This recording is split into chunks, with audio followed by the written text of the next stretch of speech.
Political గా full active అయిన Pawan Kalyan sudden గా మళ్ళీ షూటింగ్ తో బిజీ అయిపోవడానికి వెనుక పెద్ద కారణమే ఉందట. సర్దార్ గబ్బర్ సింగ్ తో నష్టపోయిన బయ్యర్ల కోసమని చేస్తున్న కాటమరాయుడు చిత్రాన్ని బాహుబలికి 2కి కనీసం 4 వారాల ముందు రిలీజ్ చేయాలని బయ్యర్లు కోరారట.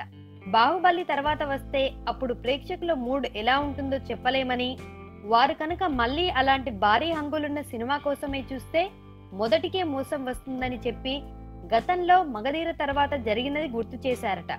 అలాగే సినిమాని మాక్సిమం క్యాష్ చేసుకోవాలంటే బాహుబలి రావడానికి ముందు కనీసం 4 వారాల వ్యవధి ఉండాలని చెప్పారట. అన్నిటికీ అనుకూలంగా ఉందని మార్చి 29న విడుదల ప్లాన్ చేశారు. ఏప్రిల్ 28న బాహుబలి 2 వచ్చేలోగా కాటమరాయుడు దొరికింది కొల్లగొట్టుకుపోతాడు. అయితే కాటమరాయుడు వేలకి వచ్చేస్తున్నా కానీ త్రివిక్రమ్ సినిమా వెంటనే మొదలయ్యేలా కనిపించడం లేదు. పవన్ పాలిటిక్స్ లో బిజీ అయితే త్రివిక్రమ్ సినిమాని ఎప్పటికి ప్లాన్ చేస్తారనేది చెప్పడం కూడా కష్టమే.